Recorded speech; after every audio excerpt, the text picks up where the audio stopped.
Failure से डरो मत, लेकिन रिस्क उतनी लो जिससे you can sustain yourself balance. Because क्या है कि लाइफ दोबारा नहीं आती है एंड टाइम ऑल्सो दोबारा नहीं आता। If you lose money you lost nothing, if you lose opportunity you lost something, then say if you lose character then you lost everything. But I will add one more thing: if you lose your will, your shield to keep moving in life, then you lose everything. Fear of failure नहीं होना चाहिए, because according to me there is no success without failure. और जिसको हम लोग failure बोलते हैं ना, according to me that is not a failure. That is only one stepping stone toward the success. Because किसी भी आदमी ने अगर सक्सेस ये चखी है without failure, believe me, you can take it from me, I can give you in writing, he will definitely fall in life sooner or later. One should always taste failure also to taste success, because that will keep you grounded, that will teach you the value of success, and that will teach you and show you the path of success. Because the success can always be achieved by plugging the loophole which can take you towards failure.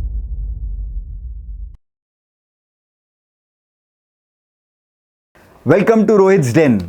आज के episode में हमारे साथ एक ऐसे व्यक्तित्व हैं जिन्होंने 17 साल की कम उम्र में अपना व्यवसायिक जीवन शुरू किया, और ऐसा शुरू किया कि आज उन्होंने एक ऐसा एम्पायर खड़ा किया जिसका टोटल वैल्यू 5,000 करोड़ है।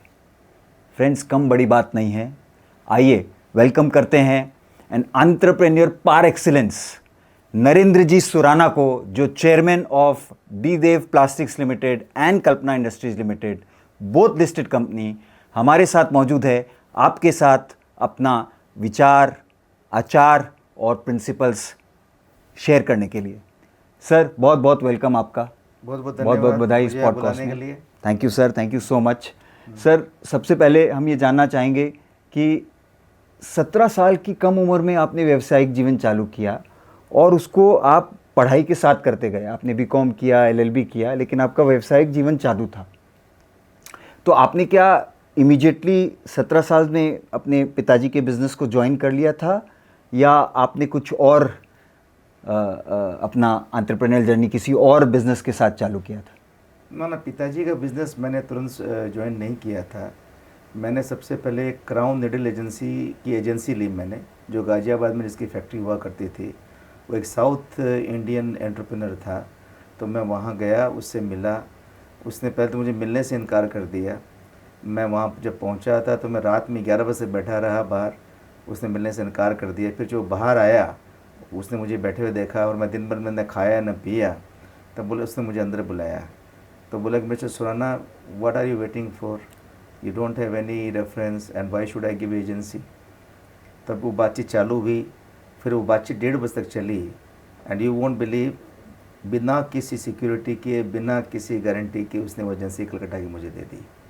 और फर्स्ट मंथ में, और सुई का काम जो निडल का काम है, निडल काम भी इतना बड़ा हो सकता मुझे आइडिया नहीं थी, और निडल काम कैसे होता मुझे आइडिया नहीं थी। वो मैंने सीखा, लेकिन फर्स्ट मंथ में ही जो मुझे कमीशन मिला वो 3,500 रुपीज़ का था। उसके बाद वो काम अच्छा चलने लगा, और जब मैं पिताजी के बिज़नेस में आया तो उस काम को मैंने छोड़ दिया, और हमारे दिल्ली में एक रंजीत जी बांटिया बोल के, उनको काम सपोर्ट कर दिया मैंने। तो ये मतलब 17 साल की उम्र में आपको ये कैसे ख्याल आया, या कैसे आइडिया कि मैं सेफ्टी पिन्स का या ये पिन का एक डिस्ट्रीब्यूटरशिप चालू करूं, वहाँ जाऊं साउथ इंडिया में लेके आऊँ, ये कैसे आपके दिमाग में ये उत्पन्न हुआ? नहीं, साउथ इंडिया में नहीं, गाज़ियाबाद में। गाज़ियाबाद साउथ में इंडियन एंटरप्रेन्योर था। South Indian entrepreneur, okay. नहीं, मेरे दिमाग में बचपन से कुछ करने की थी। जब मैं क्लास 11 में पढ़ता था, क्लास 10 में पढ़ता था, तभी मेरे जो पड़ोसी थे, दीपक रावल बोल के थे, हम लोगों ने प्लानिंग बना ली कि स्टील का बिज़नेस, बर्तनों का बिज़नेस कैसे करना है। वो फिर मटेरियलाइज नहीं किया, वो अलग बात है, लेकिन उसके बाद में मैं ढूंढ रहा था क्या करें कैसे करें। स्कूल में, कॉलेज में सबसे बात करते रहते थे कि क्या बिज़नेस कर सकते हैं, कैसे कर सकते हैं। तो फिर निडल का ध्यान में आया, और निडल का ध्यान में आया तो वहाँ पे गए गाज़ियाबाद में ढूंढते ढूंढते, और उनसे बातचीत की और एजेंसी मिली।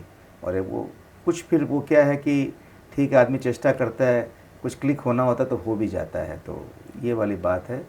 लेकिन उसका मैं हमेशा आभारी रहूँगा कि उस आदमी ने मुझ पर भरोसा किया, और बिना किसी सिक्योरिटी के और बिना किसी गारंटी के उसने मुझे एजेंसी दी, और एजेंसी अच्छी चली। और ऐसी चली कि मतलब शुरू में तो कोई दुकानदार ने मुझे अंदर घुसने नहीं दिया। और 17 साल का लड़का आ रहा है, इसे क्या बिज़नेस की बात करे, इसको ABCD नहीं आती है, क्या बात करेगा क्या नहीं करेगा, मतलब मुझे भगा देते थे बाहर से, दुकान में बैठने के लिए भी नहीं बोलते थे। एक रत्ना बोले कंपनी थी, उस इंडिया की सबसे बड़ी कंपनी थी उस समय। और Rohit, you won't believe, in needle there are more than 15,000 varieties. मतलब needle business is the most engineering centric business. इसमें जितना इंजीनियरिंग चाहिए मेरे ख्याल से बहुत कम इंडस्ट्री में इंजीनियरिंग चाहती होगी। इतना ज़्यादा प्रिसिशन जॉब है ये। और आपका तो इंजीनियरिंग का कोई बैकग्राउंड मेरा नहीं कोई था। बैकग्राउंड रहा नहीं कभी भी, लेकिन इंजीनियरिंग मुझे नहीं करनी थी उन लोगों को। लेकिन फिर भी समझना ये कि ये क्या चीज़ में काम आ रहा है, ये क्या चीज़ में काम आ रहा है, अलग अलग इतनी वैरायटी की नीडल जो है। लेकिन धीरे धीरे धीरे, और इतना ज़्यादा रेजिस्टेंस था, रत्ना वालों ने बोला कि भाई इसको चलने नहीं देना है। और तुम जानते हो कि बड़ी मछली छोटी मछली को जल्दी से घुसने नहीं देती है। उस ज़माने तो और भी प्रॉब्लम्स थी। तो लेकिन किसी तरह मैंने भी पीछा नहीं छोड़ा, मतलब दिन करके दिखाना है अपने को। तो 3-4 महीना टाइम लगा, लेकिन फिर ऐसा पिकअप किया कि कलकत्ता का 70-75% मार्केट जिस आइटम में वो क्राउन बनाता था वो हमने कैप्चर कर लिया। तो अंकल, आपने कहा भी कि एक पॉइंट के बाद आपने वो बिज़नेस छोड़ के अपने किसी रिलेटिव को दे दिया। तो वो सडनली जब इतना अच्छा व्यापार चल रहा था और आपने इसमें मेहनत भी की थी, एक पोजीशन पर लेके गए, फिर आपने क्यों उसको? नहीं, वो रंजीत बांटिया जो थे वो he was also instrumental actually. तो वो दिल्ली से ऑपरेट करते थे, तो उनसे बातचीत होती थी, वो हमारे रिलेशन में लगते हैं। तो बोले नरेंद्र, अगर तुम छोड़ दे तो मैं ले लूँगा। बोला ठीक है, ले लीजिए आप, कि व्यापार चलते रहना चाहिए। और मेरा हमेशा ये मानना है, जो चीज़ में आप जस्टिस नहीं कर सको उस पर हाथ नहीं लगाओ। मतलब आप 2 नाव पे पैर रखोगे, 10 नाव पे पैर रखोगे, तो न तो नाव के साथ जस्टिस करोगे, न पानी के साथ जस्टिस करोगे, न खुद के साथ जस्टिस करोगे। इसलिए फिर वो बिज़नेस चला, लेकिन उसके बाद में उन्होंने वो बिज़नेस को ढंग से चला नहीं पाए, और फिर उनसे वो एजेंसी छीन भी ली गई। अच्छा। तो आपके लाइफ में एक बार ऐसा पड़ा हुआ था कि आप अपने फादर के बिजनेस में भी थे और वो पिन के बिजनेस में भी थे, तब आपने डिसाइड किया कि नहीं, मैं पूरा फादर का बिजनेस पे फोकस करूंगा और पिन से निकल जाऊंगा? पिन नहीं, निडल बिजनेस। Needle business. हाँ, वो क्यों कि जो फादर का बिजनेस था वो स्टार्ट ही हुआ था, और वो फुल फ्लेजेड अटेंशन मांगता था। तो जैसा मैंने कहा ना, जिस काम में जस्टिस नहीं कर सको वो मेरा नेचर है, मैं वो काम हाथ नहीं लगा। या तो मैं करूँगा तो 100% करूँगा, या नहीं करूँगा। Very nice. मैं बेमन से कोई काम नहीं करता। ये मेरा पहली फिलोसफी लाइफ की, अगर देना है तो 100% दो, और नहीं देना है तो बिल्कुल मत करो। एक और इंटरेस्टिंग किस्सा है कि जैसे आपने एक ये निडल का बिज़नेस सेटअप किया, उसके बाद आप अपने फादर के बिज़नेस में गए। वो बिज़नेस लगभग केबल सप्लाई का बिज़नेस था अंडर द ब्रांड मीको। नहीं, मीको पहले था, बाद में जो बिज़नेस मैंने ज्वाइन किया फादर का, वो था कंपाउंडिंग का बिज़नेस। अच्छा। मीको केबल हम लोग आते थे, पिताजी के साथ काम करते थे, करवाते थे। उस ज़माने में पेटियाँ तक खोलते थे हम लोग, हाथ से खोली हुई हम लोगों ने, जब दिल्ली से माल आता था। तो वो पिताजी के साथ जाते थे, सीखते समझते थे कैसे क्या करना है, कैसे नहीं होना है। और लेकिन कंपाउंडिंग बिज़नेस में आया, और पिताजी पहले 7 दिन ही फैक्ट्री गए थे, उसके बाद पिताजी ज़िंदगी में कोई फैक्ट्री गए ही नहीं। वो खाली ये जो 17 तारीख को पूजा आती है, विश्वकर्मा पूजा, उसमें जाते थे खाली, इसके अलावा फैक्ट्री में कभी गए नहीं। तो वो पूरा कंपाउंड का बिज़नेस लगभग आप ही का वापस चालू किया हुआ है, आप ही का पूरा खड़ा किया? वापस नहीं, वो स्टार्ट ही उन्होंने किया था पिताजी ने, फिर उसमें पीछे पढ़ के मैं जितना कर सकता था उसको आगे बढ़ाने की कोशिश की, और उसके आशीर्वाद से वो बिज़नेस काफ़ी अच्छा चल पड़ा। ये पॉइंट में मैं वापस आऊँगा कि आपने 2 बिज़नेस लगभग बहुत ही जल्दी चालू किया और उसको सक्सेस बनाया। बट पहले मैं ये पूछना चाहता हूँ कि जो 17 साल की आपकी उम्र थी, उसमें आपने बिज़नेस चालू किया, तो कहीं तो ऐसा कोई लर्निंग आपके पूर्वजों से आपको मिला होगा। मैं ये जानता हूँ आपके दादाजी श्री स्वर्गीय फतेहचंद जी सुराना जी बहुत ही विजडम वाले आदमी थे, और उन्होंने ज़रूर आपको कोई लर्निंग, आपके पापा ने आपको कोई ऐसी लर्निंग दी होगी जिसने आपको ये हिम्मत दिया कि आप चालू करें और उसको एकदम चैलेंज के साथ लेके सक्सेसफुल करें। वो क्या लर्निंग थी? देखो, दादाजी तो एक विभूति थे, इसमें दो राय नहीं है। और उनको मरने के पहले ही अवधि ज्ञान भी हो गया था, जो अपने जैन धर्म में बोलते हैं। 24 घंटा पहले उन्होंने बोल दिया कि मुझे बिस्तर से उतार दो, मैं कल इस समय जाने वाला हूँ। अच्छा। उन्होंने पिताजी को बुलाया, बहुत आशीर्वाद दिया। मेरे पिताजी ने बहुत सेवा की थी, मेरी माँ ने उनकी बहुत सेवा की थी, आशीर्वाद दिया। मेरे बड़े भाई साहब को आशीर्वाद दिया। फिर जब मेरी बारी आई तो उन्होंने मुझे कम से कम, अभी भी मुझे याद है, बहुत छोटा था, लेकिन 40 से 45 मिनट अपने पास बैठाया, और उन्होंने मुझे ज्ञान की इतनी शिक्षाएं दी। उसमें तो ये बिज़नेस का इंटरव्यू है, लेकिन वो चीज़ अगर सबके लिए हो तो वो लाइफ में लागू होती है। जैसे उन्होंने बोला, मराठी में बोलते थे लेकिन मैं हिंदी में बोलता हूँ। उन्होंने बोला कि देखो नरेंद्र, कम खाना और गम खाना, जो आदमी कम खाएगा और गम खाएगा वो ज़िंदगी में कभी तकलीफ़ नहीं पाएगा। नंबर 2, तोल के बोलना, बोल के कभी मत तोलना। और जीभ पे कंट्रोल करना, क्योंकि जीभ पे कंट्रोल करने से दो फ़ायदा है। एक तो आप खाना जो है वो तोल के खाओगे, उल्टा पल्टा कुछ भी नहीं खाओगे। इसके अलावा बोलोगे भी तो तोल के बोलोगे। जिसने जीभ पे कंट्रोल कर लिया उसकी 50% प्रॉब्लम्स ख़त्म है। वो शिक्षा है आज तक है कि मैं हमेशा तोल के बोलता हूँ, मैंने कभी बोल के नहीं तोला। चौथा उन्होंने बोला कि कभी किसी को धोखा मत देना। तो हम बोले भाई और जिस दिन दो तो उस दिन बहुत ज़्यादा अफसोस मनाना। मैं समझ नहीं पाया, छोटा था, मेरे ऊपर से बात निकली। मैंने दादू साहब क्यों? तो बोले कि देखो अगर तुमने किसी का धोखा दिया तो तुम्हारा बुरा दिन आज से चालू हो गया। उसका अच्छा बुरा उसके कर्म के हिसाब से होगा, लेकिन तुम्हारा कर्म खराब हो गया तो तुम्हारा बुरा अभी शुरू हो गया। और अगर तुम ठगा के आओ तो बहुत खुशी मनाना। तो मैंने कहा क्यों? बोले इसमें भी देखो कितना बड़ा साइंस है। या तो पुराने जन्म की मांगत चुक गई, इस जन्म में तुमको तकलीफ़ आएगी नहीं, और अगले जन्म में जो है या तो उसका इन्वेस्टमेंट हो गया। वो बात मेरे दिमाग में भर गई। और फिर उन्होंने बोला किसी का बुरा मत चाहना, क्योंकि किसी का बुरा चाहोगे उसका बुरा भला उसी कर्म के हिसाब से होगा, लेकिन तुम्हारा जो गलत कर्म चालू हो गया तुम्हारा बुरा अब भी शुरू हो जाएगा। हमेशा सबका भला चाहो, उसका भला बुरा उसके हिसाब से ही होगा, लेकिन तुम्हारा भला अभी से शुरू हो जाएगा। क्यों? कि तुमने सबका भला चाहना शुरू कर दिया है। एक बहुत पायस बात है, मेरे रोंगटे खड़े हो गए। हाँ। एक्चुअली आई एम हैविंग गूज और बम्प्स। ऐसी उन्होंने इतनी शिक्षा, उसमें भी 40 मिनट आपका निकल जाएगा, इसलिए मैं उतनी बात नहीं बोलूँगा। लेकिन और बोला कमिटमेंट एक बार दे दिया तो फिर पीछे मुड़ के मत देखना, चाहे कुछ भी हो जाए। और फिर सबसे बड़ी इंपॉर्टेंट बात बताई, जो अभी तो 50 चीज़ें और थी उनकी, लेकिन उन्होंने बोला अगर जीवन में बड़ा आदमी बनना है तो भोला बन के रहना। जो आदमी बहुत ज़्यादा चतुर और होशियार होता है ना, वो मराठी में बोले उबड़ा घूमे, मतलब वो बिना चप्पल घूमता है, उसको चप्पल भी नसीब नहीं होती है। अति होशियार आदमी जीवन में कभी सफल नहीं हो सकता है, क्योंकि वो हमेशा चतुराई पर ध्यान देता है उसका, कि इसको ये करूं, इसको ये करूं, मैं तो सब जानता हूं। वो आदमी हमेशा तकलीफ पाता है। और मैंने वो सारी चीज़ें अपनी लाइफ में उतार ली, और उनका जो आशीर्वाद है, आज हम जो भी हैं ये दादाजी के आशीर्वाद के कारण ही है। कि दादाजी ने आशीर्वाद, और उनको उस ज़माने में पता था। उन्होंने एक वर्ड बोला था जो मुझे आज बोलना नहीं चाहिए, फिर मैं बोल रहा हूँ कि नरेंद्र आगे जाकर व्यापार तो नहीं देखना है, ठीक है?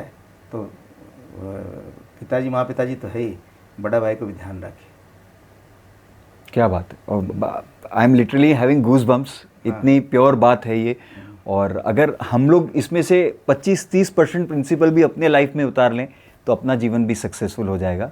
अंकल आगे चलते हैं, आज के एंटरप्रेन्योर्स की बात करते हैं। उनके साथ 2-3 समस्याएं हैं और उस समस्याएं को कैसे सुलझा सकते हैं उसके ऊपर चलते हैं। सबसे पहले समस्या ये है कि लोगों के दिमाग में आइडिया है, मन में जोश है, लेकिन पॉकेट खाली है, पैसे नहीं है। और कहीं ना कहीं आप भी इस दौर से गुजरे होंगे। ऐसी स्थिति में क्या करना चाहिए? देखो हमारा दौर नो डाउट अलग था, और सच में पॉकेट, जब मैंने कहा ना जैसे रीडिंग एजेंसी लेने गया, मेरे पॉकेट में 100 रुपये भी नहीं थे, 50 रुपये भी नहीं थे। फिर भी मैं गया, उससे बातचीत की, एजेंसी मिली, आगे से आगे बढ़ते चले गए, सब कुछ हुआ। कई बार ऐसा दौर आया कि भाई रुपये पैसे नहीं है और जो दिमाग में करना है वो कैसे करें। जैसे मैं तुमको एक घटना बताता हूँ कि मैं 1990 में मैं अमेरिका गया, और वहाँ पे हमें जो 10th लार्जेस्ट मैन्युफैक्चरर था वहाँ का, one of the 10 largest manufacturer of imitation jewellery, उससे मैंने कोलैबोरेशन किया। मैं 3 बार गया उसके लिए। मुझे उसका कोई आइडिया, कोलैबोरेशन का आइडिया था ना, इमिटेशन ज्वेलरी का आइडिया था, लेकिन जुनून था कुछ करना है। तो मैं गया, क्या करें 3-4 आइडिया लेके गया था। ये आइडिया क्लिक हो गई, पॉकेट में पैसा नहीं था, और वो प्रोजेक्ट उस समय था 4 करोड़ रुपये का। अच्छा। लेकिन उसके साथ जो एग्रीमेंट मेरा हुआ था वो 10 साल का प्रोडक्शन बिका हुआ था, प्राइसिंग का फॉर्मूला तय था, आरएम भी सब उसको भेजना था, आरएम कहाँ से क्या है, आरएम प्लस प्राइसिंग का फॉर्मूला तय था, डिज़ाइन सारी उसकी, मार्केटिंग सारी उसकी। और उस ज़माने में 10 साल में 100-120 करोड़ रुपया टैक्स फ्री मनी आने का था, लेकिन वो 4 करोड़ रुपया मेरे पास नहीं था। कैसे करें, क्या करें? ठीक है, तो मेरे को अकाउंट्स का नॉलेज शुरू से था। मैंने अपना प्रेजेंटेशन भी बनाया। उस ज़माने में प्रेजेंटेशन तुम्हारे जैसे चार्टर्ड अकाउंटेंट हुआ नहीं करते थे जो इतना प्रोफेशनली बना सके। जो भी है, बैंकों वालों से जा के मिला, सब भगा देते थे, इतना धक्का खाया, सब भगा देते थे। लेकिन फिर 2-3 बैंकर को आइडिया एक्साइटिंग लगी। उन्होंने उस ज़माने में भी बिना किसी पर्सनल गारंटी के और मुझे लोन दिया और बिना किसी कोलेटरल के। बिना किसी कोलेटरल। मेरे पास कोलेटरल था ही नहीं, कहाँ से देता मैं। जो पिताजी का बिजनेस था उससे मुझे कुछ लेना नहीं था, और पिताजी इस आइडिया के पक्ष में भी नहीं थे। बोले अपना ये चल रहा है, अपने क्यों करना है वो, क्यों एडवेंचर करना है तुमको लाइफ में, ये चल रहा है इसे वो ठीक से करो। मैंने कहा नहीं, अब तो कुछ ले लिया है तो 100% इसे करेंगे। और फिर मैंने एक बार पिताजी वाला वो बिज़नेस बीच में छोड़ दिया। मैं बोला अभी नहीं करेंगे, अभी ये करेंगे 100%। व्यापार बहुत अच्छा चल निकला, लेकिन और मैंने 19 लोगों को 7 महीने के लिए इंचोन भेजा था साउथ कोरिया प्रैक्टिकल ट्रेनिंग के लिए। लेकिन यहाँ पे जब आया, वो फाल्टा फैक्ट्री लगी थी उस ज़माने में, और फाल्टा में इतना ज़्यादा लेबर अनरेस्ट था। बोले ये हमारा लोकल लेबर ही रखना पड़ेगा, रोज़ अटैक करना, ये करना वो करना। फिर एक बार कोलैबोरेटर पे उस पर भी अटैक कर दिया, कोलैबोरेटर भाग गया। कहना मतलब क्या है, देखो अंग्रेजी में कहावत है, where there is a will there is a way. आज के एंटरप्रेन्योर जो है ना, वो क्या लैक करते हैं, देखो आइडिया कहीं भी आइसोलेशन में काम नहीं करती है। आइडिया हमेशा एक टोटलिटी में काम करती है। जब आप आइडिया कंसेप्ट करते हो तो उसके साथ साथ में भी करो कि कैसे आप उसको इम्प्लीमेंट करोगे। एक है ना, vision without action is zero. ठीक है। और इसके अलावा मैं एक चीज़ और भी बोलना चाहूँगा, क्या है कि एजुकेशन इज़ वेरी इंपॉर्टेंट, मानता हूँ मैं, ठीक है, but education without knowledge is of no use, and knowledge without wisdom is zero. तुम डिग्री हो सकती है तुम्हारे पास में, नॉलेज हो सकता है, लेकिन ये विजडम नहीं है कि नॉलेज कब यूज़ करना है, तो तुम्हारा नॉलेज ज़ीरो है, तुम्हारा एजुकेशन ज़ीरो है। लेकिन ये जो तुमने क्वेश्चन, आज के ज़माने में तो इतने ज़्यादा एवेन्यूज़ हैं, इतने स्टार्टअप्स आ रहे हैं, अगर एक्साइटिंग आइडियाज़ है किसी के पास में, तो मेरे ख्याल से इतने एंटरप्रेन्योर भी हैं कि जो उसको सपोर्ट करने तैयार है। लेकिन प्रॉब्लम जानते हो क्या, अगेन प्रॉब्लम बेसिक वही है, इंटेंशन की कि भाई किसी तरह इसका वैल्यूएशन बढ़ा के अपने पैसा खींच लें, बाद में चले कि नहीं चले उससे मुझे मतलब नहीं। इसीलिए तुमने देखा होगा कि 100% जो स्टार्टअप में सिर्फ 4% स्टार्टअप सक्सेसफुल हुए हैं और 96% जो है वो फेल हो गए। करेक्ट। और जानते हो क्या है, क्योंकि मैं बेसिक चीज़ एक मानता हूँ रोहित, कि life, business is a part of life. Correct. Life can not be a part of business, and you reap what you sow. उसको हम लोग हिंदी में जो बोलते हैं, नीयत के पीछे बरकत है। अगर आपकी नीयत ही स्टार्टिंग में ऐसी है कि आप एक स्टार्टअप आइडिया लाओ, दूसरे एंटरप्रेन्योर को, इन्वेस्टर्स को बुलाओ, उसके गले में चिपकाओ, अपना वैल्यूएशन खाओ और चले जाओ, तो जो बाकी जैसे स्टार्टअप लोग का हाल हुआ वैसे होगा। क्योंकि आपका इंटेंशन ही ऑनेस्ट नहीं है, पायस नहीं है, सिंसियर नहीं है, तो आप उसको उस ढंग से ट्रीट करोगे ना एकदम। और अल्टीमेटली एकदम क्लियर कट बात है, आपकी नीयत के पीछे बरकत है, तो नीयत के पीछे सब आ जाता। फिर अगर नीयत आपकी सही है तो एक्शन भी आपका वैसे ही होगा, एक्शन वैसे होगा तो रिजल्ट भी वैसे ही होगा। इसीलिए आप देखो, ये तो मैं नाम नहीं लूँगा, कितना $1 बिलियन का वैल्यूएशन, करेक्ट, ठीक है, आज जीरो में खड़ा हो गया। कैसे हो गया? Only because of one thing, नीयत के पीछे बरकत है। अगर नीयत ठीक नहीं है तो कुछ भी नहीं हो सकता। सही। इसीलिए मैंने कहा ना कि सबसे पहले आपको ऑनेस्ट होना पड़ेगा, आपको सिंसियर होना पड़ेगा, आपको हार्ड वर्किंग होना पड़ेगा। आजकल के जो सो कॉल्ड ये मैनेजमेंट कंसल्टेंट है, don't do hard work, do smart work, ये सारे लोग मिसगाइड कर रहे हैं सोसाइटी को। In my opinion there is no alternative और substitute to hard work. Hard work आपको करना ही पड़ेगा। और let me tell you, hard work भी एक आदत है। आज one fine morning you will decide ना from today I will start doing hard work, you can never do it. आज भी हम लोग हार्ड वर्क क्यों कर पाते हैं कि बचपन की वो जो डिसिप्लिन पड़ी हुई है कि रात में 8 बजे सो जाना, सवेरे 4:30-5 बजे उठ जाना, ठीक है, और दिन भर काम करना, तभी बॉडी थकती नहीं थी।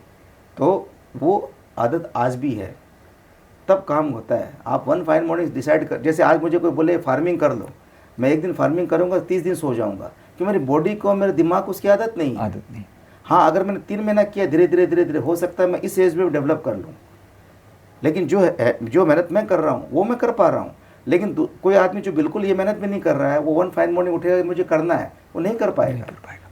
तो जो तुमने किया ना, पैसे की कमी नहीं है आज के मार्केट में, उस ज़माने में थी, अभी कमी नहीं है। अगर आइडिया जो हैं वो ऑनेस्टी के साथ में उसको इम्प्लीमेंट करने की अगर आपके अंदर कुव्वत है और आपके अंदर वो जज्बा है, तो मैं सही बता रहा हूँ, ये प्रकृति ही वो आपको अरेंज करके ला देगी। वाह। मैं एक बात जानता हूँ, what goes around comes around. Comes around. मैंने लाइफ में देखा है, इसलिए हमेशा बार बार बोलता हूँ कि life is not about business, business is not complete life, business is one tiny part of life. इसलिए आप जो भी अपना विचार प्रेषित करते हैं इस यूनिवर्स को, अल्टीमेटली यूनिवर्स वैसी ही परिस्थिति आपके लिए खड़ी कर देता है। और having said that, I believe कि अगर आपका कोई ये जो है ना बैकग्राउंड बैगेज है, कोई खराब कर्मास का है, it will definitely you know make you struggle या strive more for it. That I agree with you, because I believe in the concept of karma. ठीक है, I believe in that only कि आपका एक बैंक बैलेंस है, negative हो चाहे positive हो। लोगों जैसे अगर नेगेटिव खत्म होता रहेगा तो धीरे धीरे पॉजिटिव फिर बढ़ता रहेगा, उसमें हो सकता है कि लाइफ टाइम निकल जाए। लेकिन फिर भी मैं एक बात जानता हूँ, we all are born as humans and we have got infinite source of energy. If we, हम लोग इसलिए नहीं पैदा हुए कि हमारा एक बैगेज है उसको हमको भोगना ही, नो नो। ईश्वर ने हमको ये शक्ति दी है कि हम उस बैगेज को एकदम ज़ीरो कर सकते हैं, निगेटिव बैगेज को, और पॉजिटिव बैगेज को कर सकते हैं थ्रू आवर प्रेजेंट कर्मास। ये मैं 100% विश्वास मैंने देखा है लाइफ में, 100%। और दूसरा ये दिमाग से हटाना चाहिए कि ये स्ट्रगल है, स्ट्रगल है, स्ट्रगल है। आजकल को हम लोग स्ट्रगल को ग्लोरीफाई कर रहे हैं। Life is like this only. Accept करना कि लाइफ स्ट्रगल सिनोनिमस। जैसे मेरे मन में बहुत शिकायत थी प्रकृति से, ईश्वर से, कि सामने 120 करोड़ रुपये पड़ा है, मुझे कुछ नहीं करना, बनाना है, भेजना है, और मेरा जहाँ पे इतना प्रॉफिट होना चाहिए था 3 करोड़ नुकसान हो गया। लेकिन जैसे जैसे समझ आई मेरे को, जैसे जैसे मैंने अपनी जर्नी आगे की यात्रा की, मैं मेडिटेशन में गहरे में उतरा, तब मुझे समझ में आया नहीं, it's a part of life, इसमें शिकायत की कोई गुंजाइश नहीं है। हमेशा थैंक्स दो, let us show our gratitude towards everybody, toward जो अपना ह्यूमन बीइंग है, चाहे कोई भी बीइंग है, या टुवर्ड दिस यूनिवर्स। वही है, ये लाइफ इज़ ए जर्नी, किसी की कैसी होगी, किसी कैसी होगी, it will all depend on us. We can not erase what we have done in the past, but we can definitely create what we are doing now. Uncle, second problem है कि आज का युग बदल गया है। आज सब एंटरप्रेन्योर्स को लगता है fail fast, success fast, overnight success मिले, पेशेंस नहीं है। हमने बिरलास को देखा, टाटास को देखा, इन्होंने एक जनरेशन के लिए एंटरप्रेन्योर बनाए, बिजनेस बनाए, जो आज भी चल रहा है। बट आज लोग चाहते हैं कि भैया कैसे स्केलेबिलिटी 2 साल में आ जाए, 3 साल में आ जाए, तब इन्वेस्टर पैसा लगाएंगे, नहीं तो नहीं लगाएंगे। ये क्या माइंडसेट होना चाहिए? आज के एंटरप्रेन्योर्स का क्या माइंडसेट होना चाहिए? नहीं, सबसे पहले according to me Rohit, is not only about patience only. Patience के अलावा क्या है? इंटेंशन। और इंटेंशन के अलावा क्या है कि right planning and right execution. सबसे पहले इंटेंशन इसलिए बात कर रहा हूँ मैं कि आजकल अगर तुम देखो, कोई भी आदमी प्लानिंग करता है कि चलो किसी तरह वैल्यूएशन बढ़ाओ, किसी इन्वेस्टर से पैसा लो, बाद में पैसा डूबे तो इन्वेस्टर्स का डूबे। ये जो इंटेंशन है ना, ये गलत है। इससे कभी कोई व्यापार नहीं चल सकता है, और ओवरनाइट सक्सेस कभी नहीं आती, क्योंकि व्यापार जो है it's can not B one time. हम लोग वन टाइम व्यापार में जब उतरते हैं तो वन टाइम के लिए नहीं उतरते हैं। अगर व्यापार की जो लाइफ होगी, ठीक है, वो लाइफ कम हो सकती है, बेसी हो सकती है, फिर आगे से आगे जो है या तो आपका इसमें फर्दर एक्सपेंशन होता है, या डाइवर्सिफिकेशन होता है, या डाइवर्स प्रोडक्ट आप लाते हैं। लेकिन अगर आपका इंटेंशन ये किसी तरह चला के किसी गले में माला पहना दूँ, वो व्यापार कैसे चलेगा? हम लोग तो स्कूल ऑफ थॉट के आदमी की व्यापार, आज अगर आप 20 आज बोते हो तो आपकी 3 पीढ़ी तक खाए। तो उसको करने के लिए, जैसे आज आपको 50 तले की बिल्डिंग बनानी है, तो अगर जितनी ऊंची बिल्डिंग बनानी है उतना डीप आपको जाना पड़ेगा पाइलिंग के लिए। अगर आप नहीं जाओगे तो ये करेंगे। तो मुझे जो सबसे इम्पोर्टेंट जो लैक ऑफ अंडरस्टैंडिंग नज़र आती है आज के प्रेजेंट सेट ऑफ जो एंटरप्रेन्योर्स हैं, उनके पास में लैक ऑफ पैसेंस खाली नहीं है, उनके पास लैक ऑफ कॉन्फिडेंस है। कि किसी के पास कॉन्फिडेंस होगा अपने प्रोजेक्ट के लिए, वो क्यों इतनी जल्दी हड़बड़ी मचाया किस तरह मेरे को पैसा आ जाए? नहीं नहीं नहीं नहीं, वो पैसा ढूंढेगा, लेकिन एक्सपेंशन के लिए, उस पौधे को और बड़ा वृक्ष करने के लिए। वो इसके लिए नहीं ढूंढेगा किसी तरह अपने वैल्यूएशन क्रिएट करो और अपने निकल जाओ, वो कभी इसके लिए नहीं करेगा। लेकिन अंकल, डाइकोटोमी होता है between scalability and slow and steady growth, fast scalability and slow and steady growth. आप देखिए अंकल, आज का युग जैसे ईवी कार्स 5 साल में बढ़ गया, जितना फिनटेक आया, पेटीएम, भारत पे, 5 साल में बहुत बड़ा एंटरप्रेन्योर बन गया। जितनी सारी नए एज के बिजनेस आ रहे हैं, आपने जो प्रॉब्ली पीवीसी कंपाउंड का जो बिजनेस किया, वो आज एक डेकेड का बिजनेस है। 4 डिकेट का बिजनेस है हाँ। जो आज 5,000 करोड़ तक पहुंचा है। आज हम देख रहे हैं एक बिजनेस आया ऑफ बिजनेस जिसने लगभग लास्ट 7 साल में 10,000 करोड़ की कंपनी बना दी। तो आज के एंटरप्रेन्योर्स में हमेशा ये कन्फ्यूजन रहता है कि हम स्लो एंड स्टेडी, जैसे आपने कहा 3 पीढ़ी के लिए बिजनेस बनाएं कि अगले 5 साल के लिए बिजनेस बनाएं और 5 साल में वो ग्रोथ लेके आए। इसको कैसे ट्रेड ऑफ करें? नहीं देखो, पहली बात तो ये है कि जैसे बचपन में पढ़ते थे ना, slow and steady wins the race. I don't believe in that. अच्छा, बिकॉज मैं बताता हूँ, वो ठीक है, वो हेयर केयर टर्टल की कहानी सुनाते हैं, बट वो कहानी जो सिंबॉलिक है, वो कहानी का मिस इंटरप्रिटेशन किया गया है। कहने का मतलब है क्या, स्लो एंड स्टडी नहीं। आप जिस रेस में दौड़ सकते हो, somebody can run at a speed of 6.4, somebody can run at a speed of 7, somebody can run at a speed of 10. मतलब the speed which you can maintain and sustain on a longer period of time, आपको उस speed में दौड़ना है। तो मेरे लिए slow and study की बात नहीं है, न फास्ट है, ये खाली सिंबॉलिक टर्म है। आपके पास जो कैपेसिटी है in terms of your infrastructure, आपके पास कैपेसिटी है in terms of the gravity and depth of business, कि वो बिजनेस में कितनी ग्रेविटी है, कितना डेप्थ है, कितना पुल है, आप समझ रहे हो जी। और कुछ आप में कितना पुल है, वो चीज़ डिसाइड करेगी कि इस बिजनेस को क्या स्पीड चाहिए। ओके, ये चीज़ स्लो एंड स्टडी या फास्ट, ये सब रिलेटिव टर्म है, इसका कोई डेफिनेशन नहीं है, कोई इंटरप्रिटेशन नहीं। ये सब उस ज़माने की बातें थी, लेकिन उसका मिस इंटरप्रिटेशन किया। मेरा इंटरप्रिटेशन ये है कि the speed which you can maintain and sustain on a longer period of time, on a longer term, one should maintain that, and that will vary from person to person, that will vary from business to business, that will vary from circumstances to circumstances, and that will vary from promoter to promoter, okay, according to me. Nice thought uncle, nice thought. So in the world of today, आज startup आया, dilute किया, 20% बेच के पैसा उठाया, burn rate किया कि फटाफट बर्न करो। उससे आपका एक रिफ्रेशिंग थॉट है कि पहले अपने आप को समझो, अपनी कैपेबिलिटी के अनुसार स्पीड बनाओ। Beautiful thought uncle. Third and final and probably the most important problem that entrepreneur faces is fear of failure. अब आप उसको रिस्क टेकिंग एबिलिटी भी बोल सकते हैं और फियर ऑफ फेलियर भी बोल सकते हैं।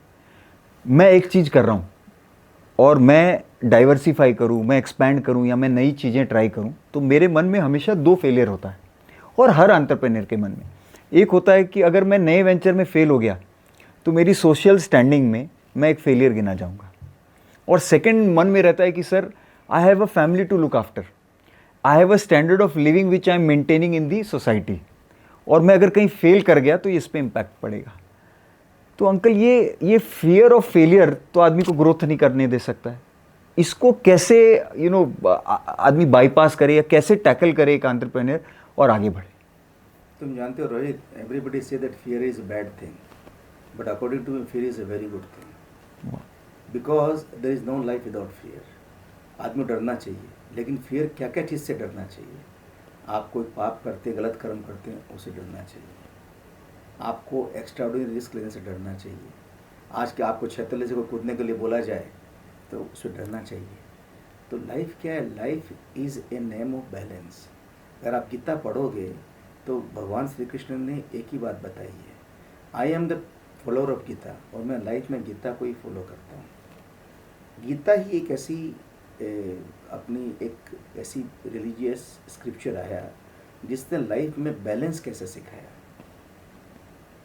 वो ये बोलती है कि जो आदमी बहुत सोता है वो बिल्कुल नहीं सोता, जो आदमी बहुत खाता है बिल्कुल नहीं खाता, वो कभी भी ज्ञान की प्राप्ति नहीं कर सकता। योग इज़ व्हाट? योग इज़ बैलेंस। जो आदमी बैलेंस में चले, आप हर चीज़ उसमें करो जो आपके लिए, मैंने वही पहले वाली जो फिलोसफी बताई, वैसे ही आप वो risk low. First of all दिमाग से ये ना स्टिग्मा कि सोशल स्टैंडिंग क्या है, सोशल स्टैंडिंग ये दिमाग से निकालता। ओके, बिकॉज ये भी ईगो है, this is another form of ego, कि भाई सोशल में मेरे को आगे रहना। नो सॉरी, सोशल स्टिग्मा जो है ना वो साइड में रहने दो।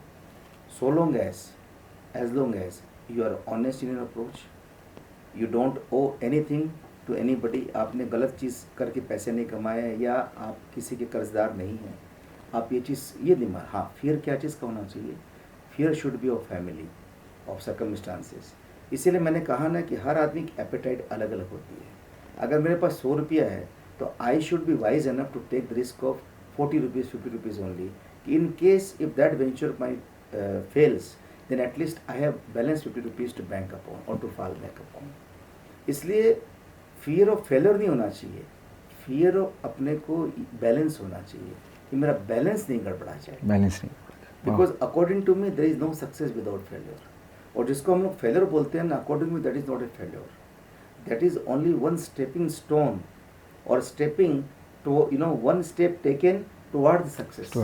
बिकॉज किसी भी आदमी ने अगर सक्सेस ये चखी है without failure, believe me, you can take it from me, I can give in writing, he will definitely fall in life, he or she, sooner or later.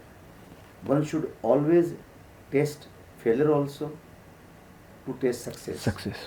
Because that will keep you grounded, number one. That will teach you the value of success, and that will teach you and show you the path of success. Because the success can always be achieved by plugging the loophole which can take you towards failure.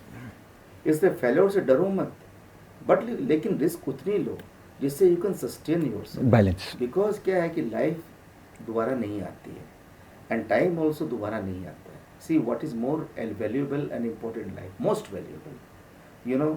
If you lose some money, if you lose money, you lost nothing, so long as you do a balancing act. If you lose opportunity, you lost something. But they then say if you lose character, then you lost everything. But I will add one more thing. What is that? That if you lose your will, your zeal to keep moving in life, then you lose Everything. Because we are human and we are alive only if we are active. Active not physically but mentally also, consciously also, subconsciously also. If we are active, then only we are called human being. एक मुर्दा ही होता है जो कोई चीज़ में react नहीं करता, act नहीं करता है, और ना उसके सक्सेस फेलियर हो सकता है. ना सक्सेस फेलियर होते हैं. आदमी तो फेलियर भी आएंगे और सक्सेस भी आएगी, बट वो फेलियर मत गिनो. लेकिन ऐसा काम मत करो कि which can change the course of your life completely. Because you have to take that also into account, because so many people are dependent and so many people's lives are dependent on you. You cannot play with that. That is why I always say, do a balancing act. I will cite one example of mine. There was a fire. I had a factory in Damkoni, okay, flexible packaging factory, and that was one of the best factory in the country. The people who achieved, the kind of success in flexible packaging, which is the most difficult factory, the most difficult industry, in 10 years' time, we could achieve only in 1 year time. And our CEO, he had placed the order for expansion, Saturday he came back, Monday morning we were supposed to send 5 crore rupees advance, 5% advance for the machine we had booked. But Sunday morning there was a fire. It caught fire and everything was finished. Everything. Just 1 hour time. 1 hour time. My 200 crore rupees became zero in 1 hour time. God. I was shattered, no doubt about 2014, 15. 2014 I am talking about. Okay, I was shattered, but next day morning I was in the office. I called everybody, right from my bankers to my creators, everything. I hold a meeting with each one of them. I paid everybody just on time, took everybody's NOC. Why? Because of this balancing act. Okay, ठीक है. I lost an opportunity that 200 could have converted into maybe 1,500 crore rupees. But this is what is life. Okay, but then life has given me another success, bigger success. Again, that incident taught me many things, So it took 1 day for you to overcome the entire. Not 1 day, 1 hour only. 1 hour. I was kick up and running just from the next hour only. What has happened has happened. It is in your, so why to cry over spilled milk actually? See, what I have learned in life. देखिए ऐसा है, जो आपके अख्तियार में नहीं है, control में नहीं होना है, उसके लिए don't creep about it. Just try to do best which is in your control. क्योंकि मारवाड़ी में बोलता हूँ, जो बताया था कि चावड़ो कभी होगा तो नहीं, ठीक है, means what you desire never happens, और होड़ो कभी भाव को नहीं, what happens is never to your liking, और जो भाव है वो कभी रहे को नहीं, and what you like doesn't remain forever. So why to unnecessarily cry and stress yourself? And moreover, please understand, we have a very short span of life, 70 years, 80 years. We will be gone. People say we'll be gone. Yes, but again, as I told you, the business, the seed of business, any professional activity, any commercial activity, that should be shown not only for one generation, but 2, 3, 4, 5 generations. And another thing, you know, which is very important in life, that you should not experience everything all by yourself. No, you must learn from the experience and from the wrongdoings and from the right doings of others. See, if you take the example in last 10 years, we very often and very seldom say, we are doing it for our family, we are doing it for our children. And you see the plight of so many families, you know, because they took unnecessary risks, they took blind risk, and and not only risk only, the intention was, it's bank's money, it's caterers money. If I will earn, I'll pay. If I don't earn, I don't pay. And what they have done in the process, no, they have not only ruined their life, but they have put the entire family's next 2 generations, you know, future at stake. Do you call it wise decision? No. That is why I always say that knowledge without wisdom and without foresightedness is zero. One should think twice. See, you should behave with others the way you want others to behave with you. Means what? You should always count others' money as your money. Suppose if somebody pinches you, you will have some pain. So you should also realize, if I pinch somebody else, he will also you know, experience the same pain. So why? If everybody had this kind of thought, believe me, Rohit, I can give you in writing, nobody would have fallen flat. There would not have been so many, you know, cases going to NCLT. There would not have been so many, you know, catastrophic fall, I would say, in businesses. Because in my opinion, business don't fall just overnight. If there is a fire like what I experienced, until unless you gamble, you can see, yes, this is how business is going, this is how the winds are blowing, but you can take corrective measures. May not be 100%, but at least you can safeguard. Okay, at least you can take protection from falling completely. Correct. But people, they turn blind eye. And most important thing is, people do not do a focused job. In the sense, Rohit is earning so much in this business, let me try my hand in this also. He is earning in this business, let me try my hand in this also. No, at the end of the day, business is not grown only on money. You should have equal infrastructure also, look after that also. You have equal time also to look after, because without a focus, as I told you, if I will do it, I will do it 100%, or I won't touch it. Correct. And you have 24 hours only, at least 8 hours sleep. And a person like me, I devote 3 hours for my body also, 3 hours for my mental and spiritual body also. Okay, 6 hours is gone. So at least 9, 10, 8 hours I can do business. So whatever I see, everybody's appetite, everybody's digestive power could be different. Ekdam. Tomorrow, if I want and I think, I can become like him, I cannot, because money alone cannot get me there. It should be a combination of many things, and creating infrastructure is not a this easy task. Correct. Please understand this.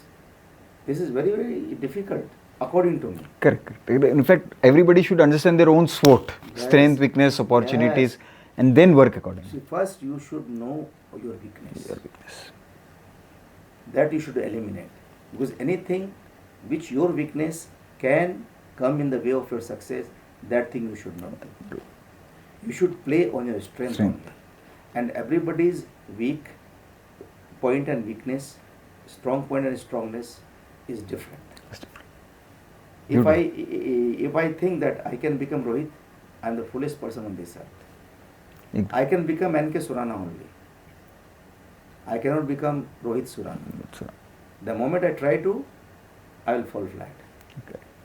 So many things and so many factors, they contribute to the failure and the success of any venture, of anybody's life. I am telling you, in life also it requires investment first. Investment of what? Investment of hard work, investment of right work, investment of right intention, investment of right attitude, investment of focus, investment of sincerity, investment of good physical and mental health. Okay, because if that is not there, You cannot work. You cannot. I am telling you. I every day I'm meeting so many people. I come across so many fools. They don't eat on time. Number one, they abuse their body. Even if they come in the morning walk, they're chewing, this tobacco, or somebody's smoking, somebody's drinking. Sometimes I really wonder. See, they call themselves, educated people. They are so well-to-do people, but they do not have a basic wisdom that in order to be, at the end of it, nobody knows that when we'll depart. But one thing is sure, we'll depart. Correct. That nobody can change Correct. this fact. The moment you're born, Will die. Departure is fixed. Fixed. But during this lifespan, at least we can work upon ourselves to keep us healthy. And healthy means not only physical, mental, because that is also a contributing factor to your success and failure. Today, suppose you are not mentally healthy. Can you contribute something to your business? We cannot run far. We can run for a short period. Yeah. We cannot run No, far. You cannot run. You cannot run, believe me. I have come to so many people, even if you're physically tired, exhausted, you cannot run.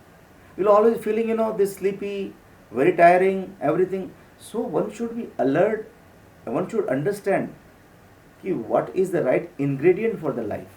Correct. Because I always maintain, again I wrote the chapter of life. Life hai to sab kuch hai. सब कुछ. Life is what? Not only your age. Life is you should have all the ingredients which is necessary to run your life smoothly, In a balanced way. efficiently, effectively. And in a All balanced sphere, way. in all parts of the All. life. But people don't realize People don't this. realize. People don't realize this. But for me, life is of the paramount importance. Then comes everything. If you're not healthy, can you look after your Absolutely not. this family? No. Rather, family will have to look after you. You. Correct. So why be a liability? Might be a liability. Then an asset. Make yourself asset. Na? If you are asset, believe me, you will be surrounded by asset only. If you are a liability, you will be surrounded by liability only. Because eventually it is aura. It's energy that you attract. Energy that you. If you are liability, you will attract liability only. If you are asset, you will attract asset only. It's a very simple formula. But people refuse to. They understand, but they do not want to understand. They don't want to understand. They don't want to accept. Bring it. Yes. अच्छा कल करेंगे परसों करेंगे अच्छा क्या थोड़ा बहुत कर लेते don't abuse your life, don't abuse your mental, don't abuse your body. Today you ask me a question, just see today's entrepreneur, they are not mentally strong because right from the childhood they've abused their life so much that it is difficult. And then you ask me a question which I couldn't reply at that time. Maybe we moved on to other topic. That how the ideas really flowed in my mind even at that age also. See, when I was young, I never used to walk in my society or the people who of my age. Why? They were all making merry, going around. Just for them the enjoyment was that only. I was trying to sit in the company of the people who were having some experience in life, who had seen something in life, who had done and achieved something in life. And at this age of 63, I don't move. Again, I don't move with my, age bracket people. No. Because they will always, Laid talk back. about, there's nothing in life. Now, how many years we are left with? No. I move with the younger Younger generation. generation. And I walk with them only. For example, I'm walking with a 45% guy, who walks so fast. But if a person of 63, if I can walk step by step, I can match his step, it means I'm a healthy person. Healthy person. I don't walk the people of my age. Never. Never ever. I do not even sit with them. I do not go, to have tea or, the snacks with them. No, never ever. I walk with young people. And when I was young, I used to sit with Older people. Older people. So very beautiful. Because this should be the approach of life. And I've seen the people in college, they were saying, now the college days, I must, make most of it. For them, enjoyment was that only. Enjoyment that. Believe me, Rohit, I've seen 98% of those people, they have achieved nothing in life. Because life needs sacrifice, life needs investment. Again, sacrifice is a very mean word. We say we have sacrificed so much. No. See, there are three very wrong things in life people have misunderstood. One is we have done so much of sacrifice for our family, for our society, for our company. No, there is no sacrifice. Life flows like that only. Life is like that only. And it is your choice. It is your choice. You make a choice and you just stick to it and do it with your full capacity and full energy. They say, number two, the biggest misconception, we are doer. No, you are not doer, my dear. You can be instrumental. But you are, the moment you're in, this impression, your intention, and your this thought that I am a doer, disappears. You are just an observer. Observe. The moment the feeling of observer comes, believe me, you have it. Then failure, success, bad, good, right, wrong, it Everything won't touch goes. you. And then you will be man of balance and equilibrium. And the moment you have attained that equilibrium, mentally and physically, believe me, you are at peace. And that is the basic ingredient for the success in life. And third, people say, I have done so much for society. I have done so much for business. Again, this is another part of sacrifice. I have done this. My name should appear. I have done this. I have made his life. What foolishness. What foolishness. You have done nothing, my dear. Rather, you should be thankful to the Almighty. Maybe you can call him God, you can call him, but there is one energy which is flowing in this universe, which is power excellence, which is very potent. Okay, we should be thankful to them. At least you have made me instrumental for some good thing. Thank you, Almighty. God, yeah. Thank you, God. Thank you, energy. Thank you, nature. Thank you, universe. That at least you have chosen me to do something good. Correct. You are instrumental.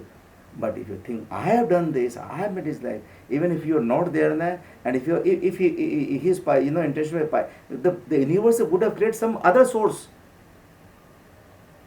the helping source for him or her. And third, the biggest thing I am telling you, even in this age also, Rohit, and it gives me immense pain. I am telling you that we are so much Superstitious. We all are educated people. Again, I say education without knowledge and knowledge without wisdom is zero. We are running helter-skelter right from this door to that door, to this pandit, that tantric, this, he will bring or she will bring joy in life. Can anybody bring joy in our life? Nobody can. Only we can bring joy in our life. And we are so much superstitious that we think if Pandit will do some anushthan, or he can change. If he had that power, so he could have changed his own destiny. If she had power, if Tantric had power, the Tantric could have changed his own destiny. Educated people, learned people, people with stature, they believe in this, silly things. That give me immense pain. You are not only putting your life at stake, but you are putting so many relations which are all around you at stake.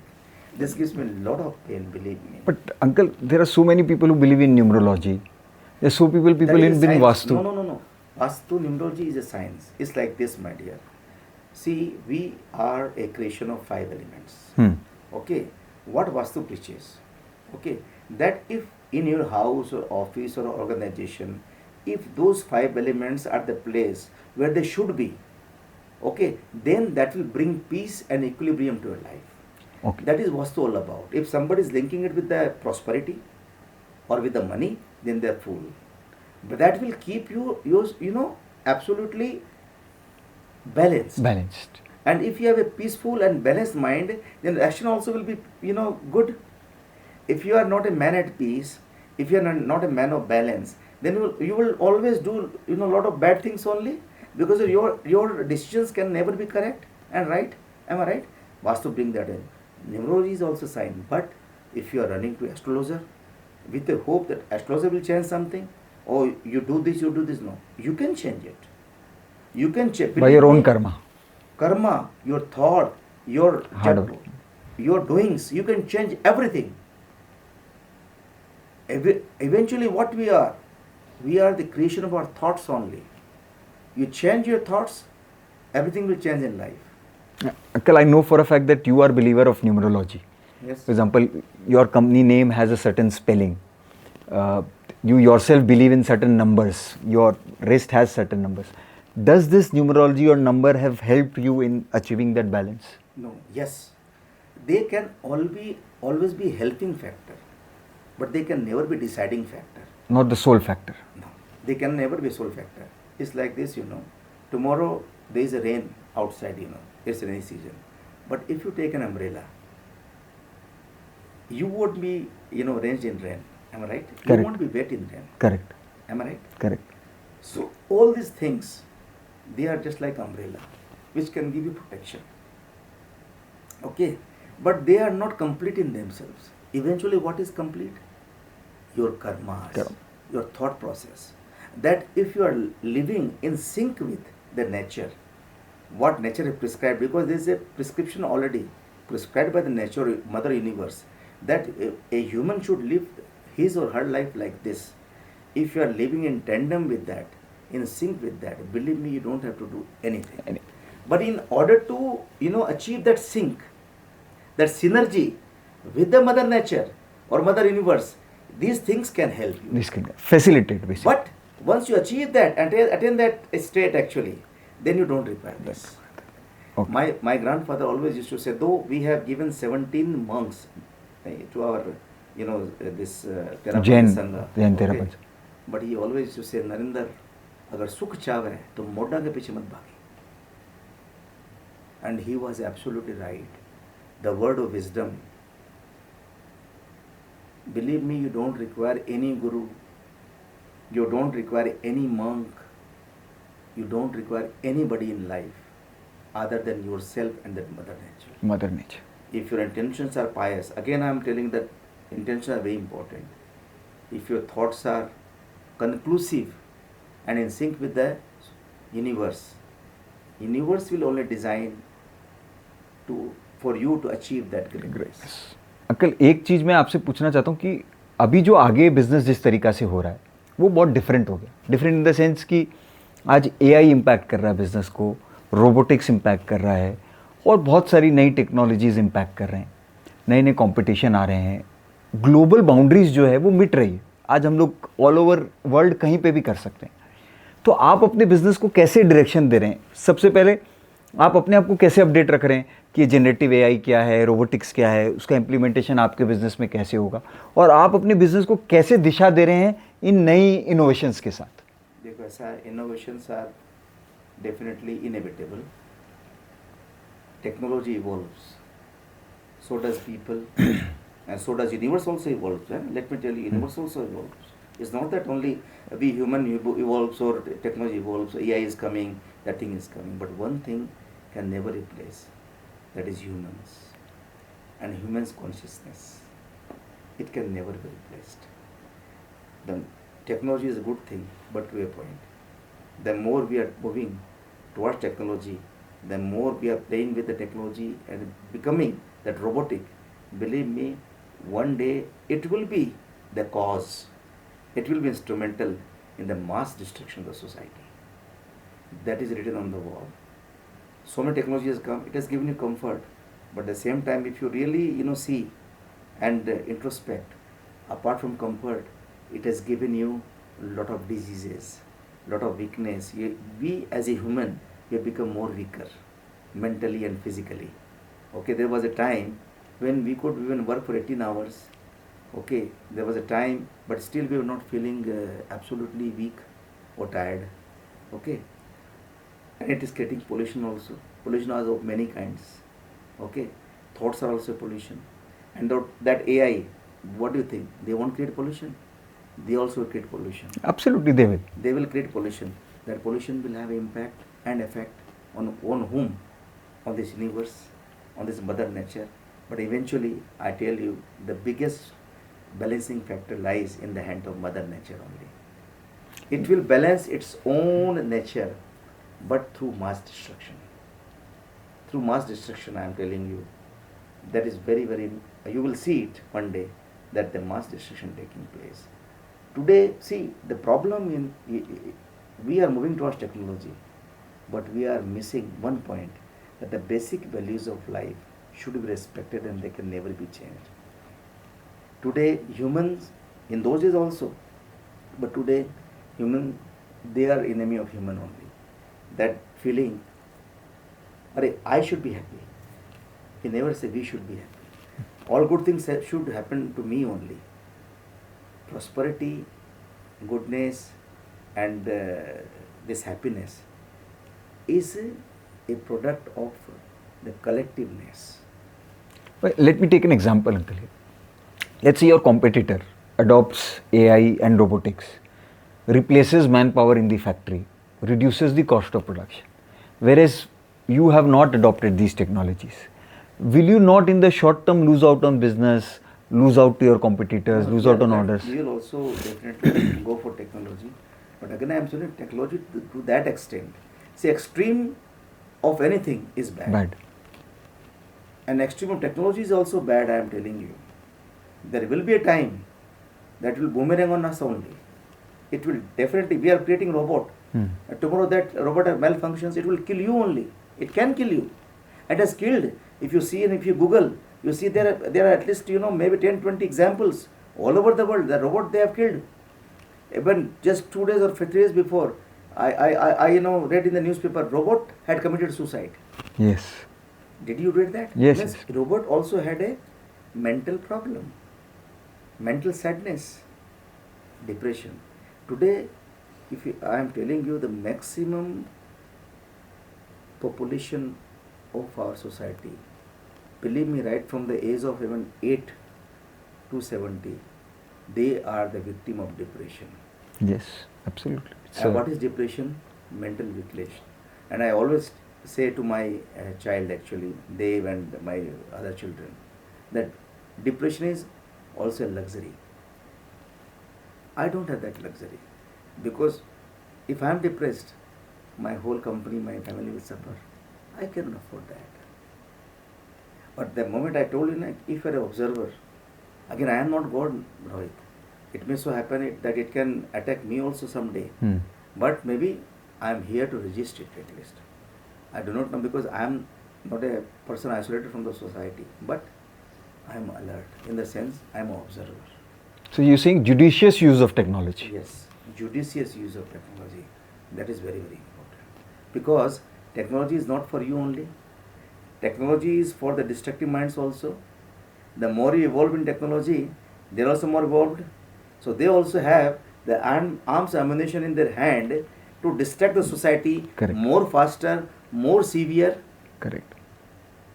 Than others. Correct. Absolutely. So it's a balancing that, because destruction also growing then. Construction is growing, but so is destruction. Because the society has bad people also. Today a nuclear missile which you fire from India or to USA or USA to India, complete destruction. Destruction then means what? Technology is there, but it can destruct you also. It can destroy you also. Correct. So again, you see only one good thing, that okay, technology. No. You have to weigh the other pros and cons also. And equally, you are just increase the danger of the destruction of society. So use it judicially. Yes. So Uncle, my last question to you. Today you said you are 63. अगर एक बार आप पीछे reflect करते हैं और कोई एक ऐसी चीज़ आप चेंज करना चाहते कि यार आज मेरे को अगर यही विजडम होता, यही थॉट होता और मैं ये चीज़ चेंज करना चाहता, वो क्या होती? यही wisdom change at any stage. Wisdom तो अंकल एक्वायर्ड है, मतलब आप जैसे जैसे आगे आओगे आप और विजडम एक्वायर होगा, बट एक चीज़ कोई आप डिफरेंटली करते या नहीं करते, what would that thing be? अगर तुम मुझे ये क्वेश्चन पूछ रहे हो ना, तो मैं ये बोलना चाहूँगा, there are many things I wanted to change. just one main चीज़ जो आपको लगता है यार ये मैं इस उम्र में डिफरेंटली करता, अगर आज जो विजडम मेरे पास है उस समय होती, तो कोई एक चीज़. मैं सबसे पहले अपने आप को चेंज करता, जो मैंने इतने साल गंवाए, जो पहले के इतने साल गंवाए मैंने, जो मैं आज मुझे मतलब जो भी मेरी स्पिरिचुअल ग्रोथ हुई है, जो फिजिकल ग्रोथ हुई है, वो अगर पहले होती तो मैं आज देखता हूँ कि मैं क्या था और आज मैं क्या हुआ. वो अगर आज की मैच्योरिटी और आज की वो स्पिरिचुअल जर्नी पहले हुई होती तो लाइफ जरूर डिफरेंट होती. तो शायद आप कहना ये चाह रहे हैं कि आप अगर ये विजडम आपके पास होती तो आप अपने लाइफ में spiritual growth, healthy growth and business growth को एक बैलेंस लेके आते, जो शायद सेड दैट. मैं एक बात बोलूँगा, so long as you are alive, you should be active. Being active doesn't mean only in business. You should be mentally agile, physically agile and alert, but you should be contributing. The moment you sit, you are retired. Believe me, you are retired from life. So you should be active. Yeah. And again, I am telling you, see, we always crib about the fact that what we don't have. We do not count the blessings. Today we have the, this roof on our head. We have the car to drive. Okay. We have aeroplane to fly. At least we can buy a ticket and travel in an aeroplane. But you see the other section of the society. They do not have the right food even. At least you have such a beautiful family, beautiful children, beautiful wife, so good mother, so good sister-in-law. I was blessed with such a good elder brother. In today's life, who gets that kind of brother? You tell me. So being thankful to God for So one thing gratitude. Said, ki I always thought that life is a struggle. Life is not a struggle, it's a journey. We tell that is a struggle. You see the struggle of others, then you will see you are not struggling at all. We don't have struggle. It teaches you in so many different ways. It teaches you your life is a journey. So that is not a struggle actually. That is only a journey. And everybody's journey is different. We call it a struggle, but that is not a struggle. And then the biggest thing which I have learned, if I learned, the art of gratitude, art of thankfulness. That time I was so angry with God Almighty. It has taken my 100 crores. But when there was a fire in 2014, I was so grateful to God. Even after the fire, I have so much thing left actually. I am not on the road. I can still sustain. Isn't it? Beautiful. Absolutely. So that definitely, when I look back, there was no reason for me to complain. I was not deprived of anything, I was leading a good life. Today also I am leading a good life. And God, by the blessing of God, at least physically and mentally I am happy. Happy. And I am healthy. थोड़ा बहुत चलता है, वो तो सबके पास है. But I am struggling. I won't say struggling. I am doing hard work to be healthy. 3 hours I am devoting on myself. Every day, 3 hours you're devoting yourself 1 on. hour, 70 minutes I walk. And almost 40-50 minutes I do my yoga. Then 30 minutes I do my pranayam and this activity. And then my meditation, my prayer, my jap. सब मिला के mentally and physically 5 से 5.5 घंटा लगता है. वाह. Morning के time पे 63 में भगवान ने दिया है. I am thankful to everybody and I am thankful to everybody who were detrimental for my journey, who were conducive for my journey, who were helpful for my journey, who were against my my journey. But I am thankful to all of them because they all were instrumental in taking my journey. Absolutely. So with this feeling of gratitude we end this episode. मैं आशा करता हूँ आप लोगों को बहुत कुछ सीखने मिला होगा और आप इंतज़ार करते रहिए. ऐसे ही नए नए एपिसोड्स के साथ, ब्रिलियंट एंटरप्रेन्योर्स के साथ हम आपके समक्ष आते रहेंगे और अपने व्यूज़ शेयर करते रहेंगे. Thank you so much.